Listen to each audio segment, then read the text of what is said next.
sudah bergetar itu mohon pengertian.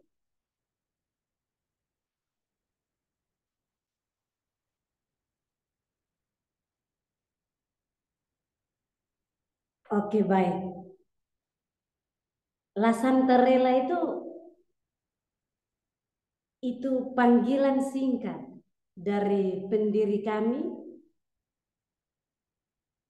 Venerabile Maria Consilia Adatis.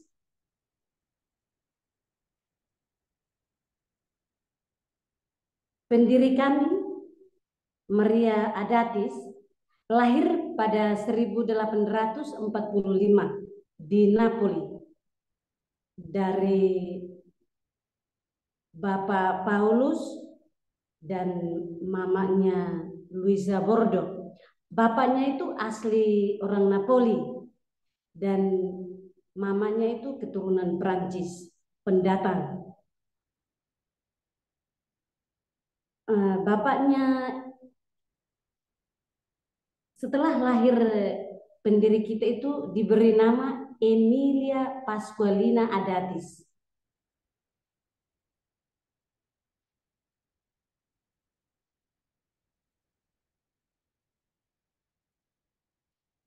Satu tahun kemudian, 1846,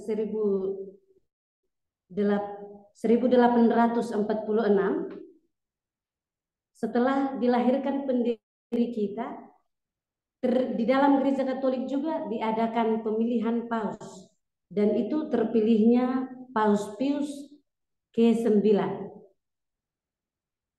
yang sangat terkenal dengan paus nomor kedua yang bertugas dan melakukan kepausan dengan sangat panjang, 31 tahun. Yang paus dalam gereja Katolik kita yang pertama yang paling panjang itu, yang kepausannya lebih panjang, itu Paus Santo Petrus.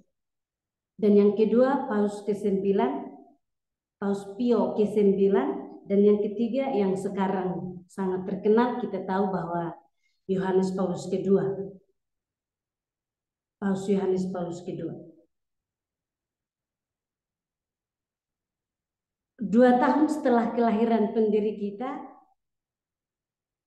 kedua orang tuanya juga memberikan seorang saudari, seorang adik yang bernama Matilde Adatis.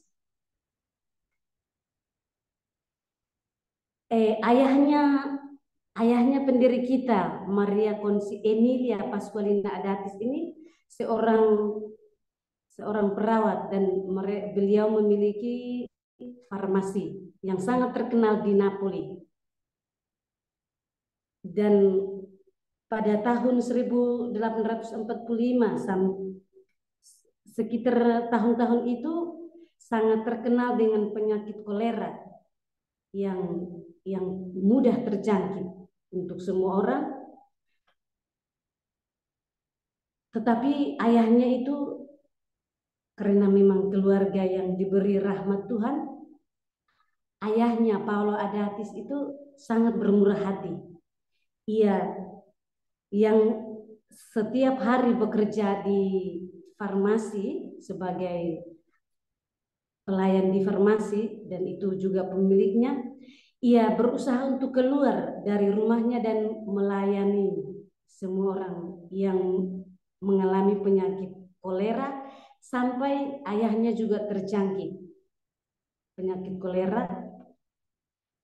Dan 2 tahun kemudian, 1848, meninggal karena bapaknya itu terjangkit, dan saat kembali ke rumah adiknya Emilia Adatis juga terjangkit sehingga meninggal terdahulu saudarinya Matilde Adatis, dan 3 bulan kemudian juga bapaknya meninggal.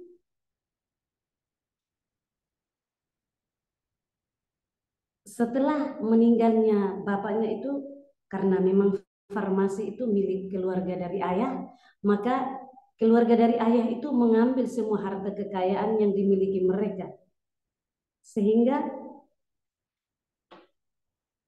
mereka tinggal Emilia sama mamanya. Jadi mereka itu hidup melarat, hidup sangat miskin, sangat miskin. Tidurnya di jalan.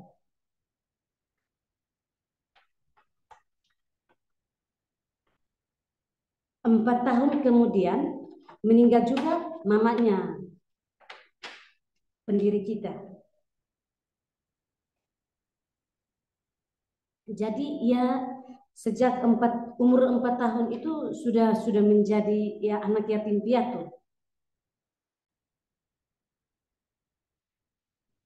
Dan yang menjadi pertanyaan, kemana ia tinggal kalau memang harta kekayaan yang dimiliki orang tuanya itu sudah diambil dari keluarga besar dari bapaknya.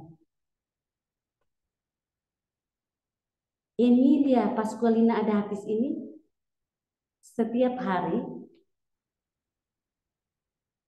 bahkan setiap minggu itu keluarganya, tante-tantanya, nenek-neneknya itu mengoffer dia seperti mobil, seperti bola kaki itu. Karena kenapa saya katakan seperti ini? Karena 1 minggu dia tinggal di tantanya, 1 minggu lagi, 1-2 minggu kemudian tinggal di keluarga dari mamanya. Jadi dia tinggalnya itu tidak tetap.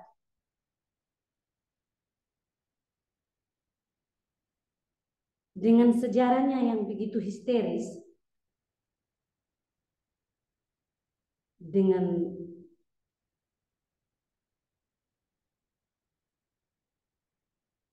suatu hari ia tinggal bersama dengan neneknya, omanya. Dan omanya ini sangat kasar dengan Emilia yang umurnya 45 tahun. Kita sekarang pada tahun 1849.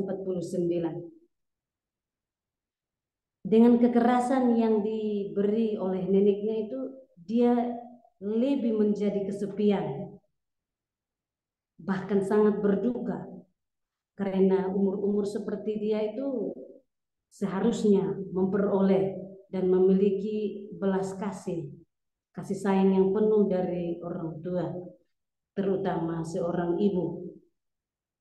Dan hal itu membuat dia semakin terasa dengan sendirinya, terutama ketika ia melihat anak-anak yang seumuran dengan Emilia Adatis, yang sebaya dengan dia.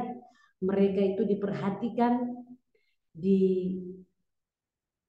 diberi kasih sayang oleh orang tua mereka. Itu penderitaan yang sangat membuat dia lebih mendalam dan sangat dirasakan.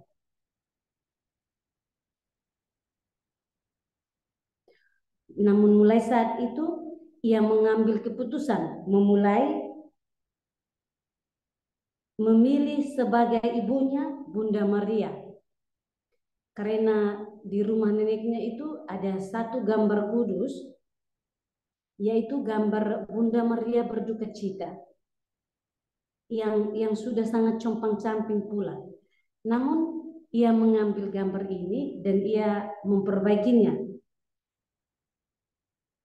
dengan caranya sendiri.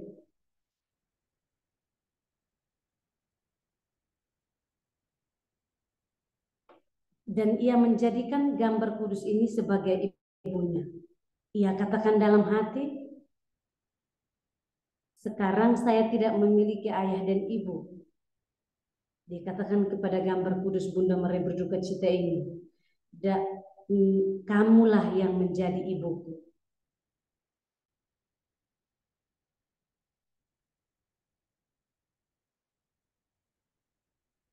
Dengan berjalannya waktu, ia terus berdoa kepada Bunda Maria berduka cita ini. Dan semakin ia berdoa, semakin haus dan lapar akan kasih Allah. Ia ingin memiliki keinginan hasrat yang mendalam untuk berpartisipasi dalam ekaristi, dalam adorasi, karena di rumah neneknya itu tetap bertetanggahan dengan kongregasi Adora Adoratrici. Mereka itu khusus untuk klausura, mereka itu sangat tertutup dan khusus untuk adorasi.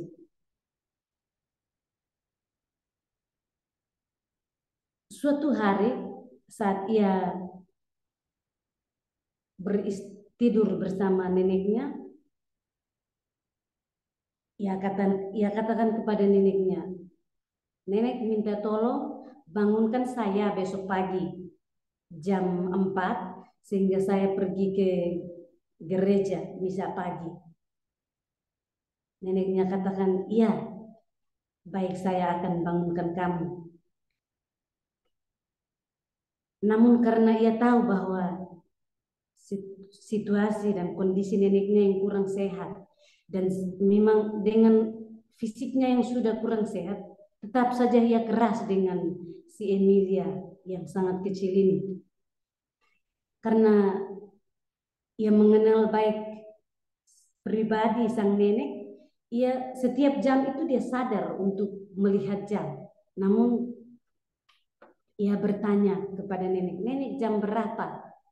Itu neneknya menjawab, "Sekarang baru jam 3, padahal sudah jam 4. 1 jam kemudian ia tanya, "Nenek, sekarang jam berapa?" Neneknya katakan, "Sekarang jam 2. Lalu dia katakan, "Kenapa jamnya itu tidak berjalan ke depan tetapi mundur ke belakang?" Akhirnya dengan sendirinya ia sadar dan pergi dengan keinginan yang tinggi untuk berjumpa dengan Yesus. Ia bergegas dengan sendirinya pergi. Itu umurnya itu sekitar 45 tahun. Setelah umur tiba 7 tahun, ia dipaksa untuk pergi ke sekolah. Namun setelah tiba di sekolah itu bukannya diperhatikan oleh teman-teman atau guru, namun mereka menganggap dia seperti sudah otak setengah, sudah gila gitu.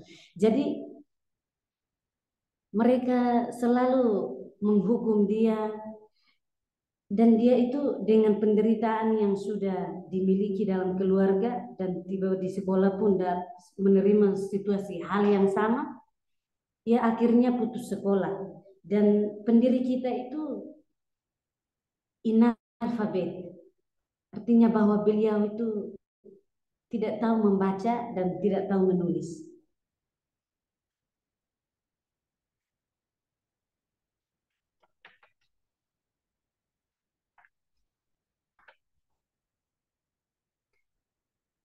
Tahun 1855,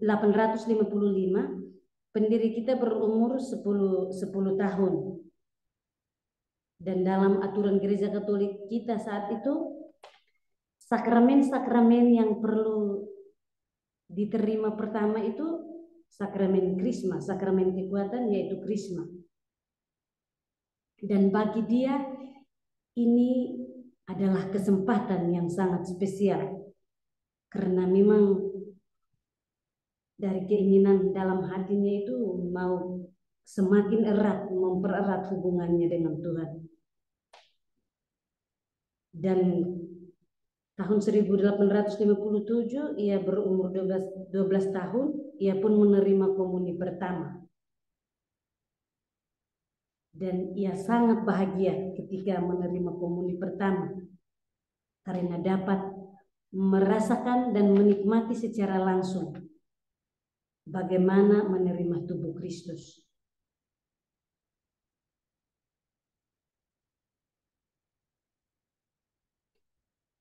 Dengan berjalannya waktu dan dengan inspirasi dari Roh Kudus,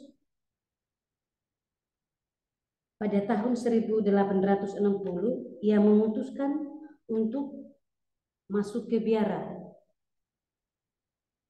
Pendiri kami itu punya pengalaman yang sangat unik, karena pernah mencobai empat biara. Bukan untuk mencobai, namun ketika ia memasuki satu persatu biara itu, mereka kita tahu semua bahwa sebelum Konsili Vatikan kedua itu Gereja Katolik semua religius biarawan-biarawati itu kontemplatif, artinya bahwa tertutup, tidak ada misi keluar. Jadi keempat biara yang ia lewati, ia rasa bahwa tidak cocok bagi dia karena dia mau kongregasi itu aktif. Dia berpikir bahwa mengapa, bukan berarti saya dalam mendirikan biara yang aktif saya tidak berdoa. Hal yang sama saya tetap lakukan seperti dalam kongregasi kontemplatif. Namun mungkin lebih dari itu karena apa yang saya doakan itu saya praktekkan dalam kehidupan saya sehari-hari dengan membuka yatim piatu, rumah untuk yatim piatu.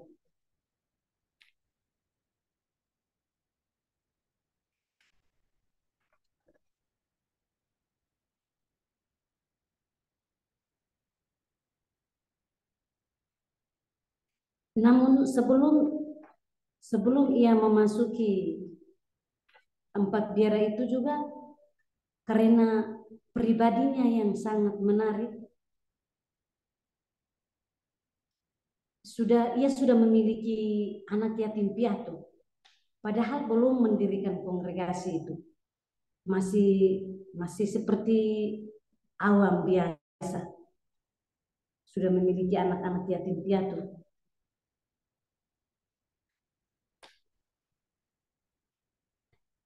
Dan dalam waktu ke waktu itu ia juga perlu berkonsultasi dengan bapak-bapak rohaninya. Dan salah satu bapak rohaninya itu Uskup Monsignor Nisio. Setiap kali dalam berkonsultasi itu apa yang dipertanyakan itu selalu dijawab dengan benar. Padahal ya memang itu misteri Allah. Pendiri kita itu tidak tahu membaca dan tidak tahu menulis. Suatu hari uskup ini mau mencobai pendiri kita. Mengapa dia begitu? Kalau memang dia itu analfabet, tidak tahu menulis, tidak tahu membaca, mengapa ya setiap kali ada pertanyaan dia menjawab itu seperti orang-orang teolog, mereka yang studi teologi, filsafat. Uskup ini mau mencobai pendiri kita, apakah benar-benar ini sebuah rahmat dari Allah yang diberikan kepadanya. Ia memanggil pendiri kita dan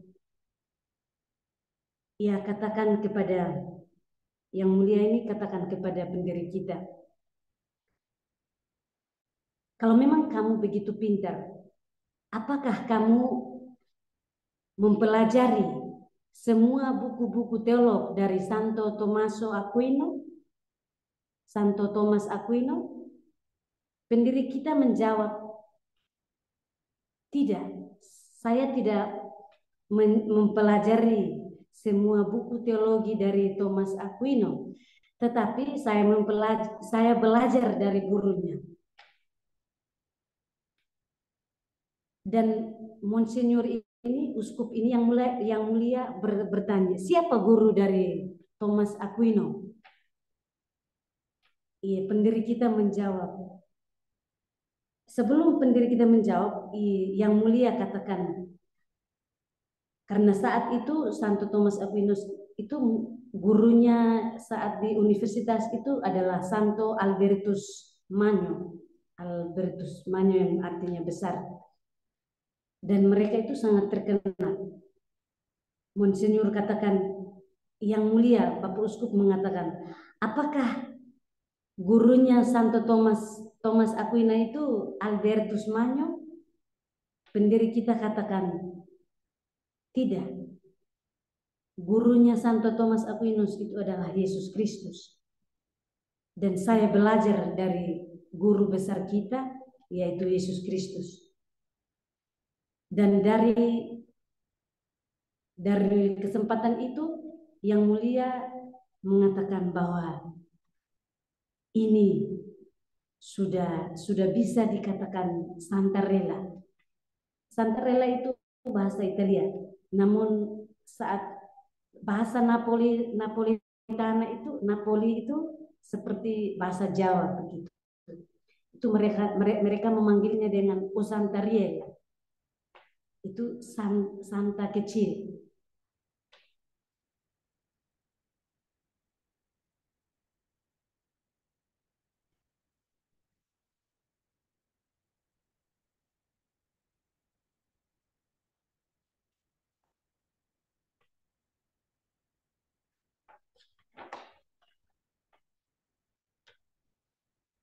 Dengan lewatnya waktu berjalan pada tahun 1872, sebelumnya itu, pada tahun 1870, pendiri kita sudah mengadakan perjanjian dengan Uskup Yang Mulia Uskup Nisio, yang waktu itu adalah Uskup Agung Napoli, untuk mendirikan kongregasi, merencanakan untuk membuka kongregasi kita. Namun ia perlu di depan uskup harus mengadakan 3 kaul ketaatan, yaitu kemiskinan, kemurnian, dan kemiskinan, kemurnian, dan ketaatan. Dan ini juga masih dalam waktu sebelum Konsili Vatikan kedua. Maka ketika ia mengadakan 3 kaul itu, ia bukan lagi bernama Emilia Adatis, Emilia Pasqualina Adatis, tetapi ia di Uskup Nisio itu mengganti namanya dengan Maria Consilia Adatis dari Roh Kudus. Dan suatu hari Uskup Monsignor Nisio mengatakan, Maria Consilia, jika saya menghapus namamu, nama yang di belakang Roh Kudus, apakah engkau tetap bahagia dalam menjalani hidup ini? Pendiri kita menjawab, meskipun engkau menghapus nama Roh Kudus di nama belakang saya, Roh Kudus itu, tetapi engkau tidak bisa menghapus buah-buah roh yang Allah telah menanamnya di dalam diri saya.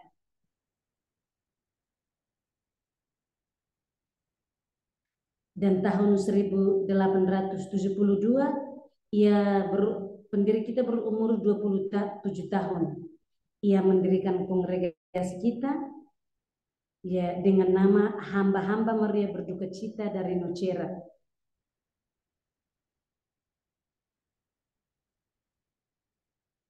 Dan kenapa tidak di Napoli tetapi dirikannya di Nocera? Karena Uskup Nisio itu, Yang Mulia Uskup Nisio itu waktu itu tugasnya pindah tugas di Nocera, dan karena uskup itu sebagai bapak rohaninya juga, maka ia tetap mengikutinya. Dan Uskup Nisio katakan, bukalah kongregasimu di Nocera, Provinsi Salerno. Dan akhirnya ia membuka kongregasi kita di Nocera dengan moto Saromama di Chi non ce l'ha. Karena ia mengalami situasi yang sangat buruk saat kecil,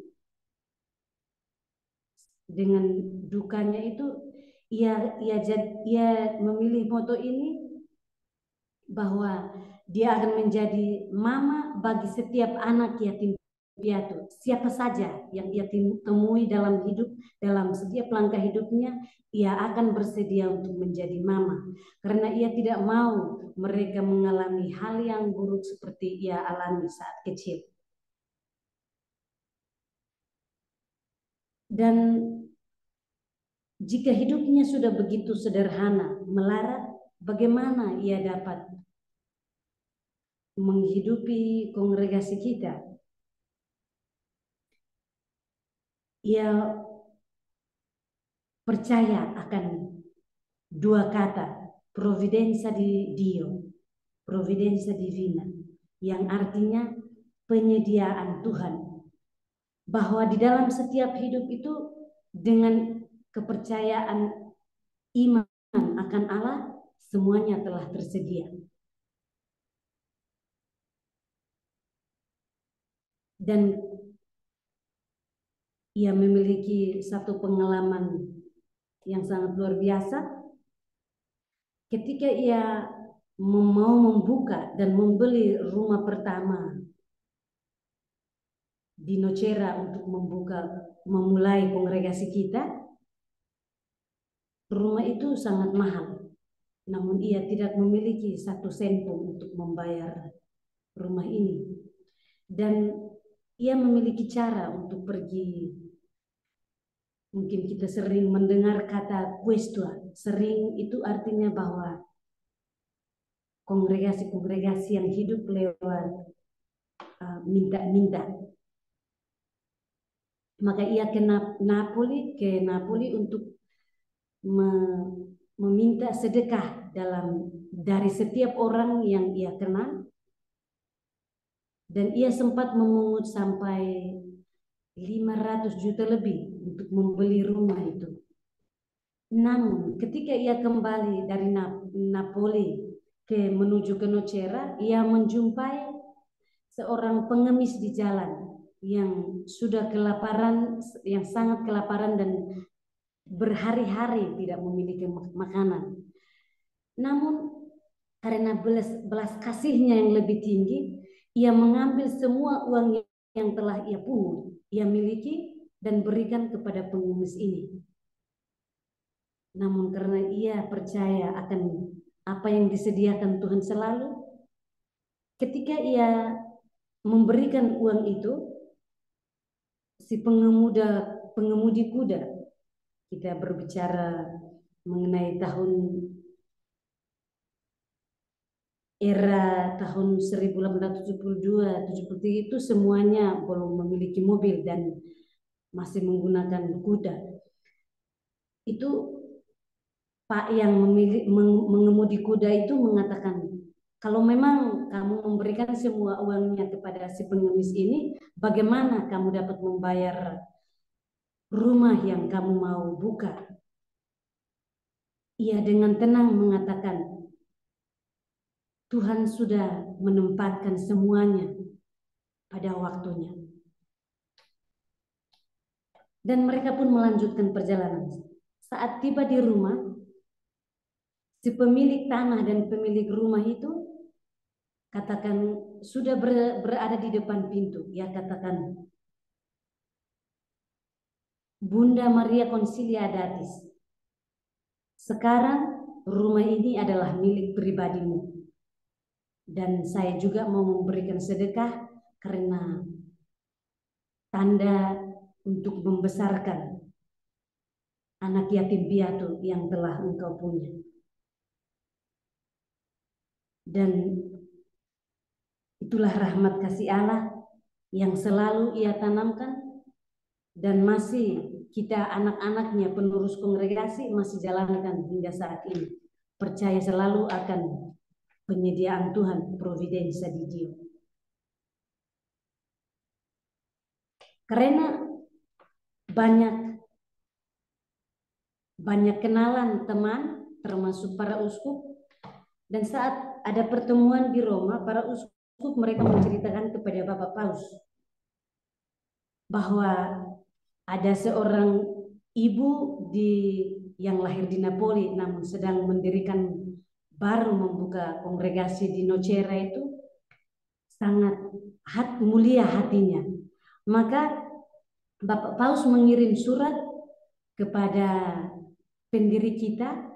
Paus saat itu, waktu itu masih Paus Pio ke-9 mengundang pendiri kita untuk menjumpai Bapak Paus di Vatikan, Roma.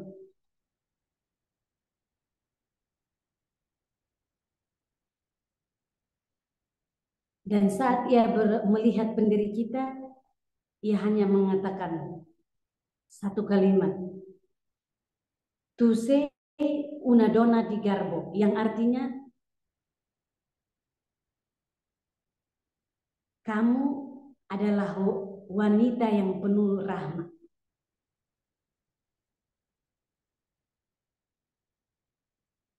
Setelah itu ia memberikan berkat yang melimpah kepada pendiri kita agar tetap melanjutkan misi dan tugasnya, terutama dalam pelayanan kepada anak-anak yatim piatu. Dan ada cerita singkat sebelum ia menjumpai Bapak Paus, saat dari Napoli ke Roma itu kita sekitar 8-10 jam kalau dengan kuda. 10 jam lebih. Jadi itu butuh 4-5 hari untuk istirahat di Roma dan setelah itu berjumpa dengan Paus dan kembali. Suatu hari dalam hari-hari mereka istirahat di Roma itu mereka mengunjungi gereja Santo Petrus in Vincoli. Di mungkin di antara kita ada yang sudah ke Basilika besar, 4 basilika di Roma termasuk Basilika Santa Maria Maggiore.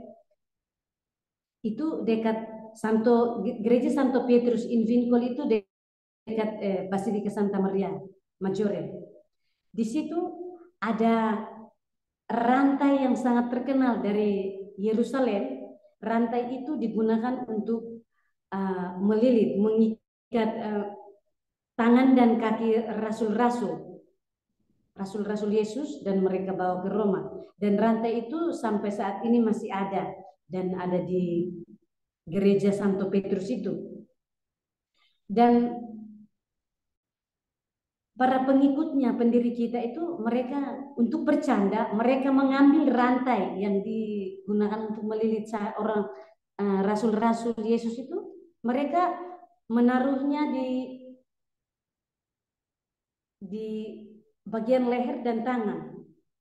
Dan setelah mereka menaruh itu sangat terikat dan dengan kunci, dengan oben, itu pun tidak terbuka. Dengan rendah hati mereka katakan kepada pendiri kita, Bunda Maria Consilia, karena kami yakin bahwa Anda sangat penuh rahmat, minta tolong berdoalah dan mohon kepada Tuhan untuk membuka rantai ini. Dan ia memandang ke surga dan seketika pun rantai itu terbuka.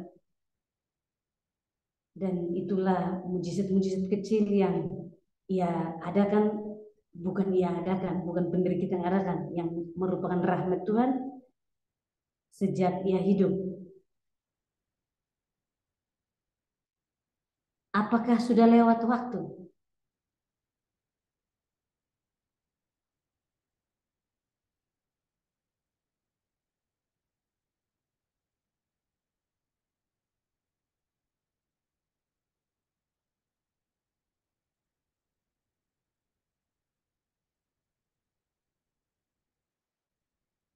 Dan pada tahun 1000, bagaimana Ibu Linawati? Masih ada waktu? Masih, Suster. Masih.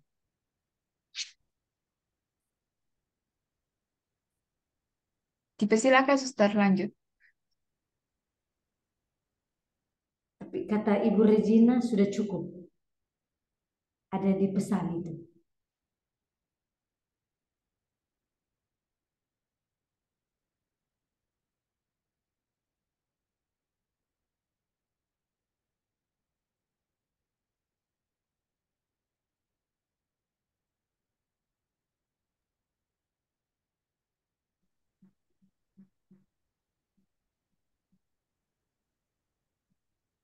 Dan saya tutup, pendiri kita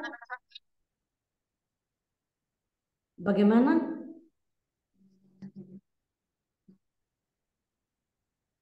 Ya, boleh. Kata penutup, Suster. Oke, 5 menit. Pendiri kita pada tahun 1879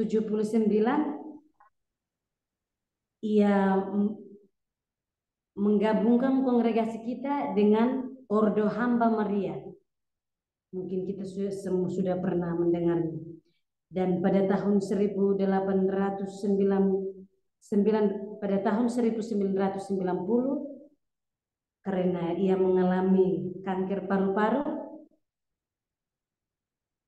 ia meninggal pada umur 55 tahun. Sekian dan terima kasih.